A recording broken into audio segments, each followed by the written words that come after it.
भगवते वासुदेवाय। ओम नमो भगवते वासुदेवाय।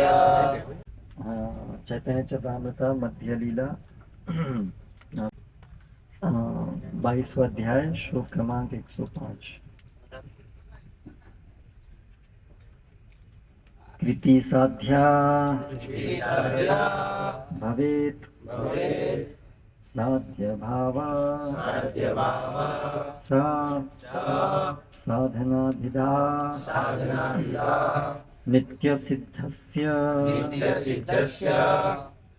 भावस्य प्राकट्यं हृदि साध्यता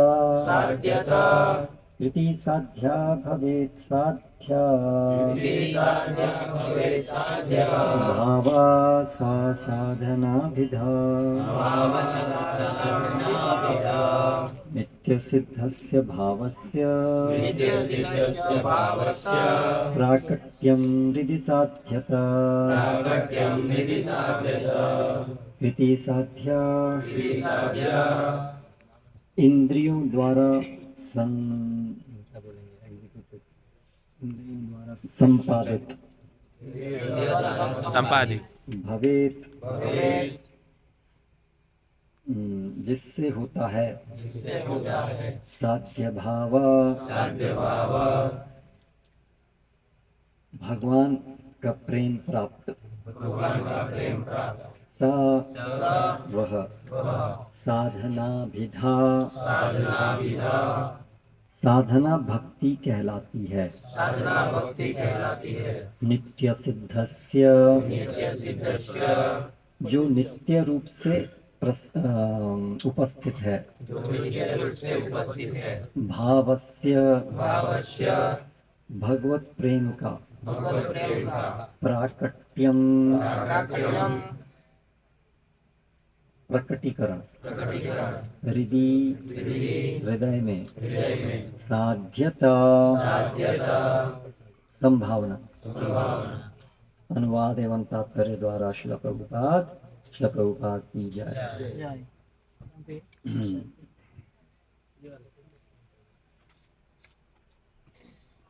And transcendental devotional service by which love for Krishna is attained is executed by the senses.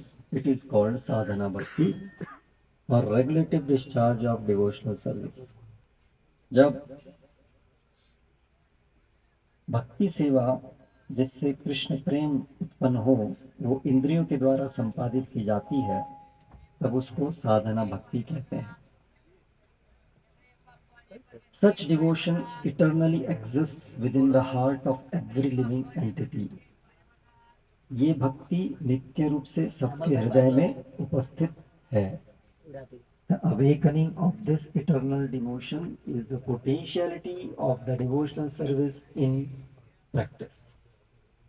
इस नित्य भक्ति नित्य भाव को उजागर करना इस साधना भक्ति की शक्ति है। तात्पर्य ये श्लोक भक्ति रसामृत सिंधु में पाया जाता है 1-2-2। क्योंकि जीवात्माएं अत्यंत अणु हैं, भगवान के अणु अंश हैं, इसलिए भक्ति सेवा नित्य रूप से सुसुप्त अवस्था में सबके अंदर विद्यमान है। भक्ति सेवा का आरंभ श्रवणम कीर्तनम से होता है। जब एक मनुष्य सोया रहता है तो उसे ध्वनि के द्वारा उठाया जा सकता है। उसी प्रकार हर बद्ध जीव को हरे कृष्ण महामंत्र जप ध्वनि मंत्र सुनने का अवसर एक शुद्ध भक्त के द्वारा गाया हुआ जो हो दिया जाना चाहिए। जब कोई हरे कृष्ण मंत्र इस प्रकार से सुनता है तो उसकी आध्यात्मिक चेतना जागृत हो जाती है। इस प्रकार उसका मन धीरे धीरे शुद्ध हो जाता है, जैसा कि श्री चैतन्य महाप्रभु ने कहा चेतो दर्पण मार्जनम। जब मन शुद्ध हो जाता है तो इंद्रियां भी शुद्ध हो जाती हैं। फिर इंद्रियों को इंद्रिय भोग में लगाने के स्थान पर जो भक्त इस प्रकार से जागृत हो गया है वह अपनी इंद्रियों को भगवान की दिव्य सेवा में लगाता है।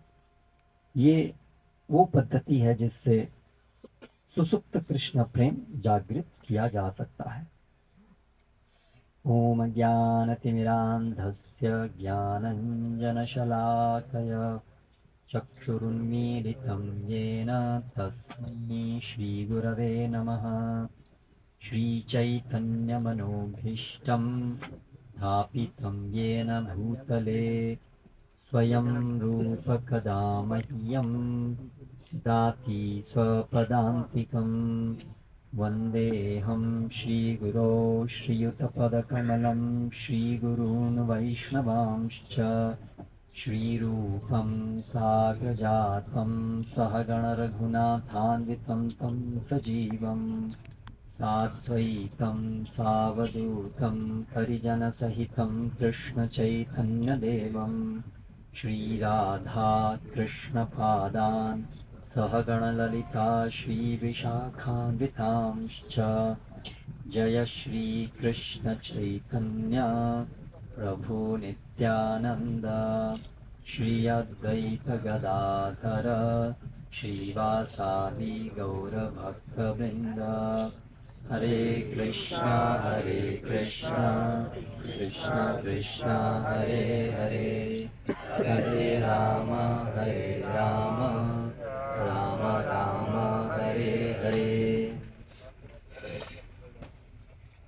यहाँ पर मुख्य रूप से भक्ति रसामृत सिंधु में रूप गोस्वामी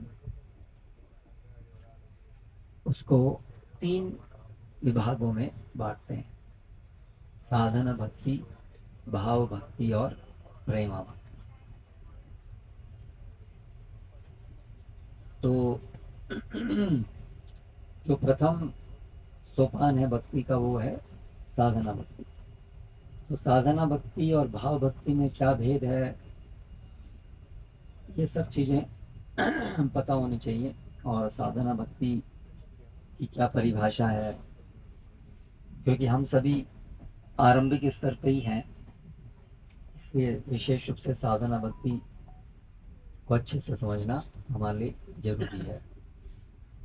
यहाँ पर परिभाषा दी है कृति साध्या, वो भक्ति सेवा जो इंद्रियों के द्वारा संपन्न की जाती है। कृति साध्या, साध्या मतलब संपन्न की जाती है, कृति मतलब क्रियाओं से। क्रियाएं कौन करती हैं? इंद्रियां करती हैं। तो कृति साध्या जो सेवा इंद्रियों के द्वारा की जाती है। वर्तमान में हमारी इंद्रियां जो है भौतिक है, लेकिन ये भौतिक इंद्रियों से ही भगवान की सेवा होती है। ये विशेषता है, भगवान की कृपा से ऐसा संभव है कि भौतिक चीज से आध्यात्मिक वस्तु की सेवा होती है। ये भगवान की कृपा से ऐसा संभव हो पाता है कि एक भक्त जो गुरु से संपर्क में आता है वो अभी अपनी भौतिक इंद्रियों का आध्यात्मिकरण आरंभ करता है। तो ये साधना भक्ति है जिसमें कि भौतिक इंद्रियां भगवान की सेवा में लगने के कारण अभी आध्यात्मिक होनी शुरू होती हैं। जो भाव भक्ति है, उन्नत अवस्था, शुद्ध कृष्ण प्रेम की अवस्था, उसमें भी इंद्रियों का कार्य होगा, उसमें भी श्रवण कीर्तन होगा। अभी साधना भक्ति में भी श्रवण कीर्तन होगा इंद्रियों से, और शुद्ध अवस्था में भी कार्य होगा श्रवण कीर्तन इत्यादि। लेकिन जो शुद्ध अवस्था में, भाव अवस्था में, प्रेम अवस्था में जो इंद्रियों का कार्य होगा वो भौतिक इंद्रियों से नहीं होगा, वो आध्यात्मिक इंद्रियों से होगा। जबकि साधना भक्ति में जो कार्य होगा वो भौतिक इंद्रियों से होगा। दोनों में क्रियाएं होंगी, दोनों में इंद्रियां उपयोग होंगी, लेकिन ये अंतर है। इसलिए वो सिद्ध अवस्था कहलाती है, ये एक साधन अवस्था कहलाती है। तो कृति साध्या। लेकिन वो क्रियाओं की एक विशेषता ये है, जो इंद्रियों की जो के जो कार्य हैं, भवेद साध्य भावा, उस समझ से जब इंद्रियां भगवान की सेवा में लगाई जाती हैं, उस समझ से कि इसके द्वारा हमें कृष्ण प्रेम प्राप्त होगा, ऐसी समझ से, ऐसे उद्देश्य से जब इंद्रियां भगवान की सेवा में लगाते हैं, तब उनको साधना भक्ति कहते हैं। जैसे कोई व्यक्ति जाने अनजाने में भी कृष्ण का नाम ले सकता है, या कोई कर्मकांडी व्यक्ति स्वर्ग जाने की इच्छा से भी हरि नाम ले सकता है, या कोई मायावादी मोक्ष प्राप्ति के लिए भी हरि नाम ले सकता है। जैसे नडियाड में संत राम मंदिर में हमेशा 24 घंटे हरि नाम चलता रहता है, तो क्या उसको भी साधना भक्ति कहेंगे? कोई व्यक्ति जाने अनजाने में हरे कृष्णा बोल देता है, तो क्या उसको बोलेंगे कि वो साधना भक्ति कर रहा है? नहीं, क्योंकि उसका जो हरि नाम लेने के पीछे है, या कोई भी इंद्रियों से कार्य करने के पीछे है, उसका उद्देश्य नहीं है कृष्ण प्रेम प्राप्त करना। या जैसे मंदिर में कोई हमने आदमी को रखा पगार पे, वो मंदिर की सफाई कर रहा है, तो क्या वो साधना भक्ति कर रहा है? नहीं, वो साधना भक्ति नहीं कर रहा है, क्योंकि जो इंद्रियों से कार्य कर रहा है उसका उद्देश्य है भगवान का प्रेम प्राप्त करना नहीं है, उसका उद्देश्य कुछ और है।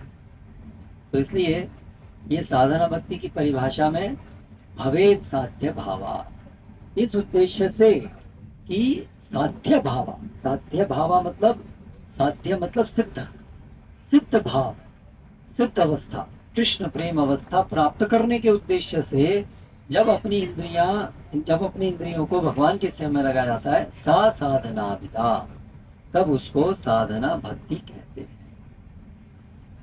तो अभी इसमें एक और प्रश्न फिर खड़ा होता है कि ये कृष्ण प्रेम प्राप्त होता है साधना भक्ति से, ऐसा कहा गया है पहली पंक्ति में कि साधना भक्ति वो भक्ति है जिससे कृष्ण प्रेम प्राप्त होता है। तो कृष्ण प्रेम प्राप्त होता है, तो क्या ये ऐसी कोई चीज है जो कृत्रिम रूप से हमें प्राप्त होती है, जो नित्य नहीं है? क्योंकि कोई भी चीज जो नित्य नहीं है वो जीवन का परम उद्देश्य नहीं हो सकती। चलो हरे कृष्णा, चलो जगह तो दे दो साहब थोड़ी सी, लोगों को परेशान मत करो भाई। हाँ?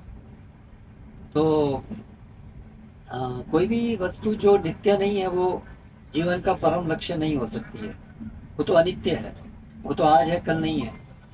तो फिर कृष्ण प्रेम परम लक्ष्य है, तो फिर वो कैसे प्राप्त होती है? तो इसलिए दूसरी पंक्ति में कहा गया है नित्य सिद्धस्य भावस्य, ये जो कृष्ण प्रेम है सिद्धावस्था में जो भाव है वो नित्य सिद्ध है, वो नित्य रूप से है, नित्य रूप से उपस्थित है। ऐसा नहीं कि वो कुछ नया प्राप्त किया जाता है। तो अगर नित्य रूप से है, प्राप्त नहीं किया जाता है, तो फिर क्या होता है साधना भक्ति से? नित्य सिद्ध से भाव से हृदय प्राकट्यम, हृदय साध्यता, केवल वो हृदय में प्रकट होता है। साधना भक्ति से केवल वो हृदय में जो उपस्थित था प्रकट नहीं था, वो प्रकट हो जाता है। और इसी को साधना भक्ति की साध्यता कहते हैं। ये साधना भक्ति की शक्ति है। साधना भक्ति की शक्ति है कि उससे हृदय के अंदर जो नित्य रूप से कृष्ण प्रेम है वो प्रकट हो जाता है। तो इस तरह से साधना भक्ति को कहा गया। फिर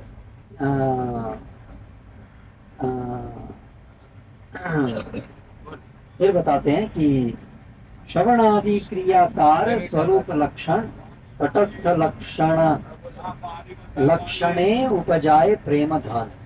तो इसका श्रवण इत्यादि जो है वो इस साधना भक्ति का स्वरूप लक्षण है। तो श्रवण जो है इससे वो आरंभ होती है साधना भक्ति। सबसे पहले कौन सी इंद्रिय भगवान की सेवा में हमें लगानी चाहिए? श्रवण, कर्ण। लगानी चाहिए, तो इसमें श्रवण आदि और फिर सारी इंद्रियों को लगाना चाहिए। और ये सभी इंद्रियां जो है गुरु के मार्गदर्शन में भगवान की सेवा में लगाना चाहिए। तो इस तरह से जो साधना भक्ति की जो पहली साधना भक्ति में 2 स्तर है। कौन कौन से? विधि भक्ति और रागानुगा भक्ति, दोनों मिलाकर के साधना भक्ति कहलाते हैं। तो साधना भक्ति का जो पहला स्तर है विधि भक्ति, उसकी परिभाषा क्या है? यत्र राग अनवाप्तव्यम प्रकृति उपजायते शासनेनैव शास्त्रस्य स विधि भक्ति उच्यते। तो पहला साधना भक्ति का जो स्तर विधि भक्ति है, उसमें जब तक स्वयं अपने आप भगवान की सेवा करने की उत्कंठा स्वाभाविक रूप से उत्पन्न न हो जाए, यत्र राग अनवाप्तव्यम, अनवाप्तव्यम मतलब उदित न हो जाए। राग, राग अर्थात स्वाभाविक कृष्ण सेवा करने की निष्ठा, रुचि, तब तक प्रकृति रूप जाए थे, तब तक जो भगवान की सेवा की जाती है शासने नहीं व शास्त्र से, केवल और केवल शास्त्र की आज्ञा के कारण, शास्त्र की आज्ञा से प्रेरित होकर के उसको विधि भक्ति कहते हैं। तो इसलिए अभी हमारा जो इस तरह साधना भक्ति का और साधना भक्ति विधि भक्ति का है, तो हमारी जो अभी हम भगवान की सेवा करते हैं उसकी प्रेरणा केवल हमारी जो श्रद्धा शास्त्रों में है, गुरु में है, उनके निर्देशों में है, वही हमारी भक्ति का, साधना करने का, सेवा करने का प्रेरणा स्रोत है, प्रेरणा बनती है। इसीलिए उस भक्ति को साधना भक्ति का विधि भक्ति कहते हैं। तो जब तक हृदय में राग उत्पन्न नहीं हो जाए तब तक इसी स्तर पर रहना चाहिए। जब तक स्वाभाविक रूप से भगवान की सेवा करने की उत्कंठा उत्पन्न नहीं हो जाए, अन्य सारी आसक्तियां खत्म ना हो जाए, केवल और केवल भगवान को सेवा करने की आसक्ति उत्पन्न हो जाए, तब तक इस स्तर पर रहना चाहिए। उसको आसक्ति, रागानुगा जो है उसको आसक्ति का स्तर कहते हैं। 9 जो स्तर हैं, आदौ श्रद्धा तथा साधु संग अथा भजन क्रिया, अनर्थ निवृत्ति, निष्ठा, रुचि, यहाँ तक जो है विधि भक्ति होती है। उसके बाद आसक्ति जो है वो ये रागानुगा है, और उसके बाद में भाव भक्ति आती है। भाव और प्रेम ये जो है शुद्ध अवस्था में गिनी आती है। भाव जो है वो बस प्रेम का अंकुर है, इसलिए वो आसक्ति के बाद ही प्रेम आता है, और आसक्ति से पहले विधि भक्ति ही करनी चाहिए जब तक आसक्ति नहीं हो। और आसक्ति का मतलब है अन्य भक्ति परेशानुभव विरक्तिर अन्यत्र। जब सारी अन्य आसक्तियां खत्म हो जाए और केवल कृष्ण से ही आसक्ति, कृष्ण की सेवा में आसक्ति रह जाए, तभी केवल रागानुगा भक्ति होती है। तो वो कृत्रिम रूप से नहीं की जाती है, वो भगवान की कृपा से अपने आप उदित होती है समय आने पर। लेकिन जब तक आसक्ति नहीं हो तब तक हमें विधि भक्ति के ही हम अधिकारी होते हैं, और विधि भक्ति के जब तक हम अधिकारी हैं तब तक हमारी सेवा का प्रेरणा स्रोत शास्त्र और गुरु की आज्ञा रहती है। इसीलिए विधि भक्ति के स्तर पे हमें नियमित रूप से श्रद्धा पूर्वक गुरु और शास्त्रों को सुनते रहना चाहिए और अपने अपने जीवन में एक बनाना चाहिए। गुरु मुख पद्म वाक्य चित्ते ते करिया। यदि कोई गुरु और शास्त्रों को श्रद्धा पूर्वक नहीं सुनता है, श्रद्धा पूर्वक अपने जीवन में नहीं अपनाता है, तो उसकी भक्ति शिथिल हो जाती है और वो उसकी भक्ति में रुकावट आ जाती है, और वो हो सकता है भक्ति छोड़ के चला जाए। क्षणिक रूप से, हमेशा तो नहीं छूटेगी भक्ति, लेकिन बड़ा विघ्न आ सकता है, क्योंकि जब तक श्रद्धा कोमल होती है ना, जब तक श्रद्धा कोमल है, निष्ठा नहीं है, तब तक ये सब संभव है। इसीलिए साधना भक्ति में ये जो श्रद्धा के अनुसार विधि भक्ति के 3 स्तर बताए गए। कौन कौन से? कनिष्ठ भक्ति, मध्यमा भक्ति और उत्तम। ये तीनों जो है विधि भक्ति के स्तर है। ये तीनों स्तर विधि भक्ति के हैं। यहाँ पर जो उत्तम भक्ति है वो विधि भक्ति का उत्तम भक्ति, उसके आगे रागानुगा आती है। तो उसकी परिभाषा में भी हम समझते हैं कि श्रद्धावान जन है भक्ति अधिकारी, कनिष्ठ मध्यम उत्तम श्रद्धा अनुसारी। श्रद्धा के अनुसार 3 स्तर होते हैं। इसमें उत्तम अधिकारी कौन है? शास्त्र युक्ति सुनिपुण दृढ़ श्रद्धावान, उत्तम अधिकारी से ही तारे ये संसार। जो श्रद्धा शास्त्रे युक्ति सुनिपुण, जो शास्त्र का ज्ञानवान है और शास्त्रों के निर्णय को युक्ति पूर्वक स्थापित कर सकता है और दृढ़ श्रद्धा भी है, ये तीन चीज जिसमें है से ही उत्तम अधिकारी, वो उत्तम अधिकारी है। यानी कि शास्त्रों का ज्ञाता होना चाहिए और कोई भी अपवाद, कोई भी गलत सिद्धांत को काट सकता है शास्त्र के आधार पे, वो उसकी क्षमता होनी चाहिए और साथ साथ उसकी बड़ी प्रगाढ़ श्रद्धा होनी चाहिए शास्त्रों के वचनों में, तब उसको उत्तम अधिकारी कहते हैं। ऐसा अधिकारी क्या कर पाता है? तारा ये संसार, वो पूरे संसार का उद्धार कर पाता है। फिर दूसरे स्तर पे है कौन? मध्यम अधिकारी। मध्यम अधिकारी की परिभाषा क्या दी है? शास्त्रीय युक्ति अनिपुण, वो शास्त्र में और युक्ति में इतना निपुण नहीं है जितना उत्तम अधिकारी है, लेकिन दृढ़ श्रद्धावान, लेकिन श्रद्धा उसकी दृढ़ है उसी प्रकार से जिस प्रकार से उत्तम अधिकारी की श्रद्धा उसकी भी दृढ़ है, लेकिन शास्त्रों का ज्ञान इतना नहीं है और शास्त्रों को इसलिए युक्ति पूर्वक स्थापित नहीं कर पाता है, उसको अधिकारी कहते हैं, वो भी बड़ा भाग्यवान है। तो ये मध्यम अधिकारी की अवस्था है। कोई सामने बड़ा तर्क आ जाए, कोई गलत सिद्धांत उपस्थित हो जाए, तो वो हो सकता है उस सिद्धांत, गलत सिद्धांत को काट नहीं पाए, स्थापित नहीं कर पाए, लेकिन कोई भी गलत सिद्धांत तो उसको, उसकी श्रद्धा को हिला नहीं सकता, वो उसकी श्रद्धा हमेशा दृढ़ रहती है, इसको मध्यम अधिकारी कहते हैं। और फिर उत्तम अधिकारी, कनिष्ठ अधिकारी, जहार कोमल श्रद्धा से ही कनिष्ठ जन, जिसकी श्रद्धा भी बड़ी कोमल है। कोमल अर्थात हिल सकती है। कोई सामने गलत सिद्धांत रख दे, बड़ा तेज तर्क वाला हो, तो उसकी श्रद्धा हिल सकती है कुछ समय के लिए, हमेशा के लिए नहीं हिलेगी, कुछ समय के लिए हिलेगी। फिर वो वापस जाएगा गुरु के पास, पूछेगा कि ये क्या, इसका मैं समझा नहीं, ये सत्य क्या है इसमें, तो गुरु के वचनों को सुनेगा, दोबारा से उसकी श्रद्धा स्थापित हो जाएगी। उसको कोमल श्रद्धा कहते हैं। उत्तम मध्यम, क्रमे क्रमे होए उत्तम मध्यम, और क्रमबद्ध होकर के वो भी उत्तम और मध्यम अधिकारी बन सकता है। तो इस तरह से हमें कनिष्ठ अधिकारी से धीरे धीरे मध्यम अधिकारी और उत्तम अधिकारी के स्तर पर आना चाहिए। ये मध्यम, ये जो उत्तम अधिकारी है, ये गुरु पद स्वीकार करके सबका उद्धार कर सकते हैं, क्योंकि उनको शास्त्रों का ज्ञान है, वो युक्ति में सुनिपुण है, इसलिए ऐसे उत्तम अधिकारी को हमें चुनना चाहिए।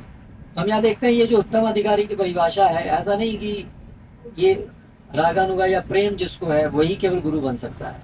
तो जो इस प्रकार से विधि भक्ति में जो उत्तम स्तर पे है, वो भी गुरु पद को स्वीकार कर सकता है, क्योंकि वो अन्य को निर्देशन दे सकता है। तो ऐसे हमें एक उत्तम अधिकारी की शरण ग्रहण करनी चाहिए। और शरण ग्रहण करके हमें नियमित रूप से उनके मुख से शास्त्रों का श्रवण करना चाहिए, क्योंकि हमारी जो अभी श्रद्धा उत्पन्न हुई है, हमारी उस श्रद्धा के कारण हमें प्रेरणा मिलती है। जितना अधिक हम शास्त्रों के वचनों को सुनते हैं, जितना अधिक हम गुरु के वचनों को सुनते हैं, यदि हम नियमित रूप से शास्त्रों को गुरु के वचनों, शास्त्रों को गुरु के माध्यम से नहीं सुनेंगे, तो क्या होगा, हमारी प्रेरणा कम हो जाएगी सेवा करने की, हम शिथिल हो जाएंगे। इसलिए हम देखते हैं जब भी भक्त किसी भी कारणों से अगर श्रवण कम कर देते हैं, तो वो भक्ति में ढीले हो जाते हैं। तो जीवा खाए अन्न पाने, जो अन्न खाना पीना तो खूब करता है, लेकिन कथामृत बिंदु बिना, कथामृत के बिना केवल खाना पीना करता है, से ही भक्तेर दुर्बल जीवन, उन भक्तों का जीवन दुर्बल हो जाता है। तो इसलिए नियमित रूप से गुरु के मुख से शास्त्रों का श्रवण करना हमें भक्ति में उत्साह देने का कारण है। तो अगर हम भक्ति में हमेशा उत्साहित रहना चाहते हैं, तो हमें गुरु के वचनों को नियमित श्रवण करना चाहिए, और न केवल श्रवण करना चाहिए बल्कि चित्ते ते करुयाई किया, उन्हें अपने चित्त में एक भी करना चाहिए।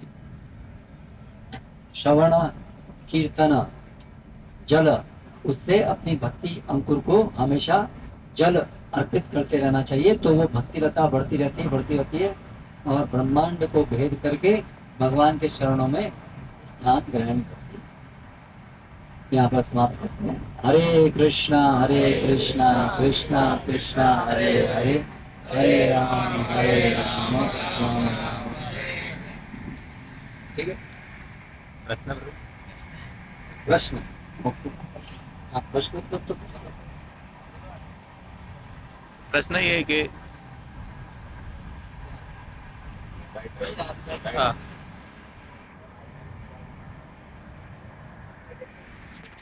भक्ति में नहीं है तो वो वास्तविक भक्ति नहीं कर रहा है, तो जो नाम ले रहा है तो उनको कुछ फायदा या कुछ मतलब होता है उनको भक्ति में आने का चांस? हाँ, वो फिर नामाभास है, नामाभास है। तो नामाभास से शुद्धिकरण होता है, विशेष रूप से पाप नष्ट होते हैं नामाभास से। नामाभास से अपने आप से कृष्ण प्रेम प्राप्त नहीं होता है, नामाभास से पाप नष्ट होते हैं। लेकिन पाप नष्ट होने से वो सुकृतिवान बनता है, और उससे उसका आदर सम्मान बढ़ता है भक्तों के प्रति। तो इससे संभावना बढ़ती है कि वो भक्तों के संपर्क में आएगा, और फिर भक्तों से श्रवण करने से उसके हृदय में फिर श्रद्धा उत्पन्न होगी, और फिर वो भक्ति में प्रवेश करेगा। तो उससे वो संभावना बनती है उसकी भक्ति में प्रवेश करने की संभावना बनती है। वो अपने आप में गारंटी नहीं है, पर उससे संभावना बनती है। लेकिन हाँ, पाप तो नष्ट होते हैं उससे, सारे के सारे पाप नष्ट हो जाते हैं उससे। ये नामाभास से ये होता है। हरे कृष्ण। हरे कृष्ण।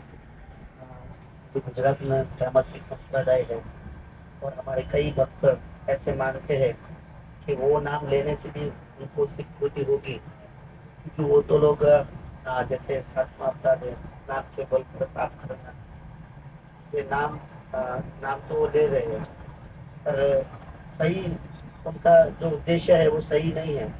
वो कितना संभव है कि अपराध है, या क्या हम समझे? हरे कृष्ण। नहीं, नाम के बल पर पाप करना वो चीज है, और दूसरा है कि भौतिक अन्य किसी हेतु से भौतिक प्राप्ति के लिए, भौतिक सुख प्राप्ति के लिए हरि नाम लेना, तो वो 8वां अपराध है। हरे कृष्ण महामंत्र को वेदों में वर्णित शुभ से काम कर्म समझना। अगर ऐसा कोई अपराध युक्त होकर के भगवान का नाम लेता है, भजन मध्य सर्वश्रेष्ठ नवविधा भक्ति, कृष्ण प्रेम कृष्ण गीते धौरे महाशक्ति, तार मध्य सर्वश्रेष्ठ नाम संकीर्तन, निरपराध नाम लोग पाए प्रेम कर। तो निरपराध होने से ही प्रेम, कृष्ण प्रेम प्राप्त होता है। अपराध युक्त होकर के प्रेम प्राप्त नहीं होता है। अगर श्रद्धा नामाभास कोई लेता है, श्रद्धा नामाभास अर्थात उसकी श्रद्धा है भगवान नाम में, लेकिन अनर्थों की वजह से अभी अनर्थ निवृत्ति पूरी नहीं हुई है, इसलिए अपराध हो जाते हैं। लेकिन उनको वो नाम जो है वो अपराध युक्त नाम नहीं कहा जाता, उसको नामाभास, श्रद्धा नामाभास कहते हैं। जैसे हम सब लोग जो है साधक वक्त, अभी हमारे अपराध अनर्थ खत्म नहीं हुए, हम प्रयासरत हैं, लेकिन हम ऐसा नहीं है कि अपराध निष्ठ है, अपराधों में हमारी निष्ठा नहीं है, अपराधों से हम अभी मुक्त नहीं हो पा रहे हैं, लेकिन प्रयास कर रहे हैं अपराधों से मुक्त, अनर्थों से मुक्त होने का। इसलिए हम अपराध में निष्ठ नहीं है।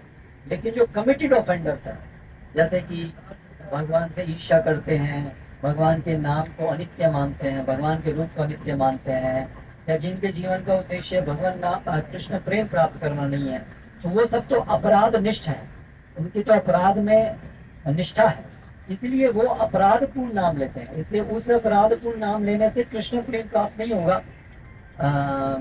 और अगर ऐसी कोई बड़ी भ्रांत धारणा में वो निष्ठ है, जैसे मायावादी, तो इवन नाम लेकर के भी वो जो है भगवान से दूर जाए, क्योंकि जितना नाम लेंगे उतना और अपराध करते हैं।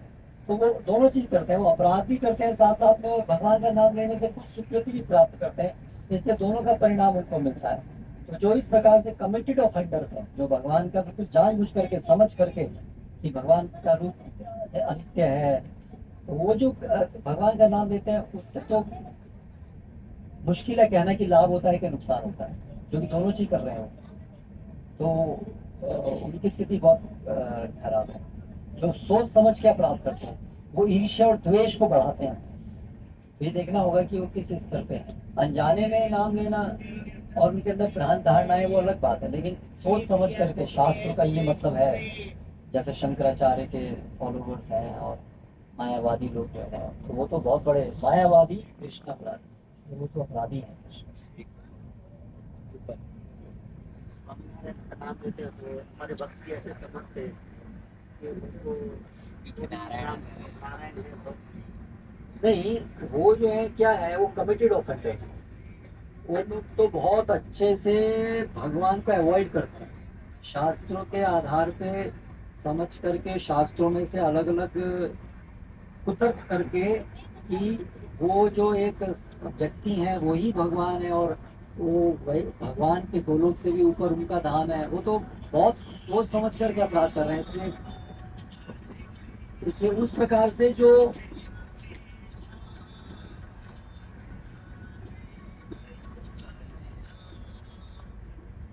इसलिए इस प्रकार से जो करते हैं वो तो बहुत ही कमिटेड ऑफेंडर्स हैं। तो वो तो वो तो बहुत खराब है। वो तो आप समझिए कि वो तो नरक का रास्ता है। बहुत जानबूझ के सोच समझ करके गलत प्रचार करना कि ये इनसे कृष्ण से ऊपर कोई है, तो बहुत बड़ा अपराध है। वो तो ऐसा नहीं है कि उनको सुकृति प्राप्त हो रही है। कुछ सुकृति भी प्राप्त हो रही है नारायण नाम लेने से, लेकिन दुष्कृति भी प्राप्त हो रही है, दोनों हो रहा है।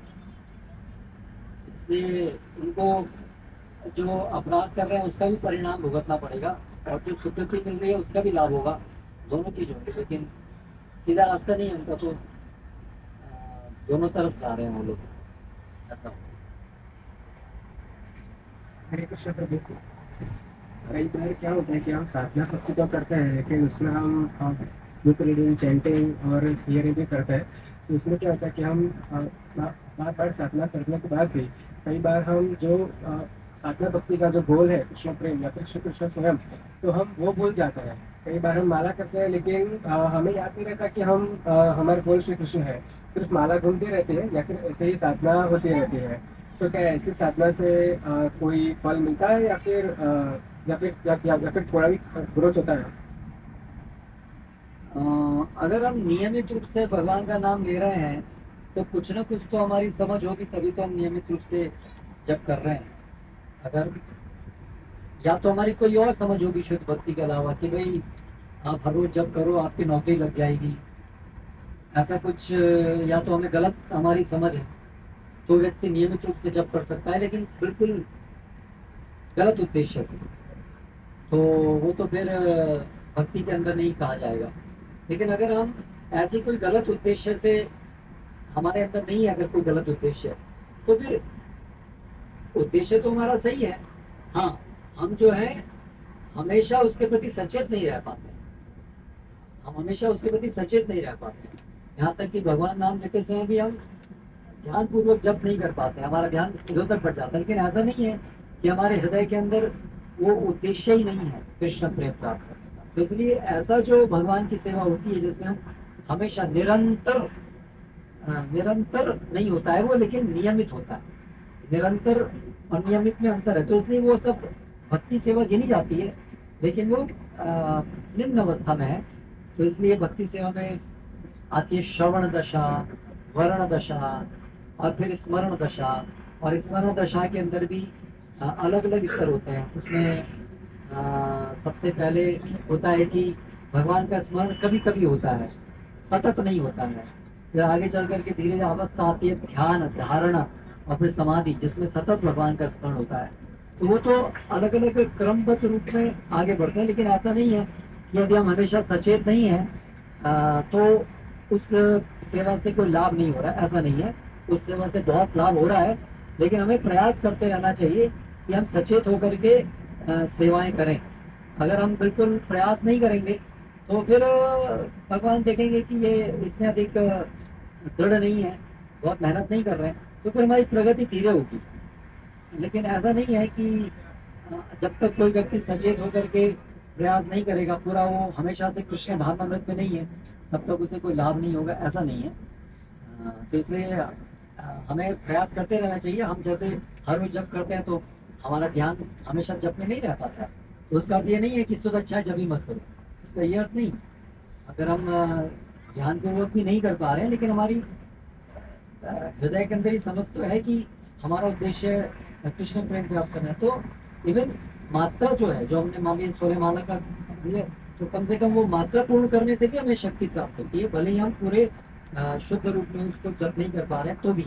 उसी प्रकार से सारी सेवाएं भी हैं, वो भी अगर हम पूरे सचेत होकर के नहीं कर पा रहे तो भी वो सेवा का लाभ होता है। हाँ, हमें प्रयास करना चाहिए कि अधिक से अधिक सचेत होकर के सेवाएं कर पाए। पुस्तक वितरण कर रहे हैं तो मन में वो चिंतन भी लाने का प्रयास करना चाहिए, कृष्ण कृपया इस सेवा को स्वीकार कीजिएगा, आप कृपया इससे प्रसन्न हो, इस उद्देश्य से हम ये कर रहे हैं। जो भी सेवा कर रहे हैं ऐसा मन में विचार लाने का प्रयास करना चाहिए। अरे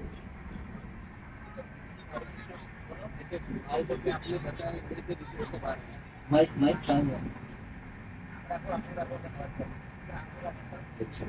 जैसे कि आपने बताया इंद्रिय के विषय में बारे में, तो जो कृष्ण का नाम ले रहे हैं वो नाम में स्थिर है, लेकिन इंद्रियों का विषय ऐसा है कि उसका झुकाव दोनों तरफ रहता है, तो उससे कैसे बचे? जात श्रद्धा मद कथासु निर्विघ्न सर्व कर्मसु। जो भगवान श्री कृष्ण कहते हैं भागवतम में, जो मेरा भक्त है, अभी साधक अवस्था में है, आरंभिक अवस्था में है, उसकी श्रद्धा तो उत्पन्न हो गई है। जात श्रद्धा मद कथासु, मेरी कथा में उसकी श्रद्धा तो उत्पन्न हो गई है, उसे ये विश्वास तो हो गया है कि कृष्ण भगवान है, वो उसका दास, वो उनके दास हैं और जीवन का लक्ष्य कृष्ण प्रेम है, इसमें उसकी श्रद्धा उत्पन्न हो गई है। निर्विघ्न सर्व कर्मसु, वो उसके सारे जीवन के अंदर मुझे भोग करना है, ये भी उसका उद्देश्य नहीं रह गया। वो समझ गया है कि जीवन ये भोग करने का स्थान नहीं है। लेकिन हाँ, साथ साथ वो जो है अनीश्वर भी, वो सक्षम नहीं है अपनी इंद्रियों को इंद्रिय विषयों से दूर रखने के लिए। जो इंद्रियों का जो वेग है, अभी उस पर उसका शमन नहीं हो पाया है, अभी कंट्रोल नहीं है इसका, तो इसलिए वो इंद्रिय भोग में भी लिप्त हो जाता है। तो भगवान कैसे कहते हैं, ऐसे मेरे भक्तों को श्रद्धालु कर, ऐसे भक्त को निराश नहीं होना चाहिए, हतोत्साहित नहीं होना चाहिए। उसे जो विवशता है इंद्रिय भोग में लिप्त होने की, उसमें वो लिप्त हो रहा है, तो भी उसे ग्लानि के साथ, ऐसे इंद्रिय भोग में जो उसकी व्यवस्था है उससे ग्लानि उसको होनी चाहिए और भक्ति छोड़नी नहीं चाहिए, भक्ति साथ साथ करते रहनी चाहिए। तो ऐसा करने से धीरे धीरे वो उस इंद्रिय वेग से बाहर निकल जाएगा, तो हतोत्साहित नहीं चाहिए। लेकिन जितनी हमें लड़ना तो खूब चाहिए, लड़ते रहना चाहिए, लड़ाई नहीं छोड़नी है, लेकिन जानबूझ करके इंद्रिय भोग में अगर लिप्त होंगे तो फिर भगवान अपनी कृपा छीन लेंगे, कृपा जो है वो वापस ले लेंगे। तो लेकिन विवशता से अगर हम कुछ इंद्रिय भोग में लिप्त हो रहे हैं तो उससे हमारी प्रगति नहीं रुकेगी, वो हम आगे बढ़ेंगे अगर हम भक्ति में भक्ति की क्रियाओं को छोड़ते नहीं है। तो हमें क्या करना चाहिए, हमें लड़ते रहना चाहिए, हमें अपने को और अधिक, हमारे प्रयास और अधिक बढ़ते रहने चाहिए। ऐसे निराश होकर के प्रयास कम कर दो, और अधिक प्रयास बढ़ते रहने चाहिए, प्रयास करते रहना चाहिए। तो धीरे धीरे हम देखेंगे कि हम उससे बाहर निकल जाएंगे। विजय सिद्धाचारो भजते मां अनन्यवान साधु रेव समंतव्य सम्यक व्यवस्थित।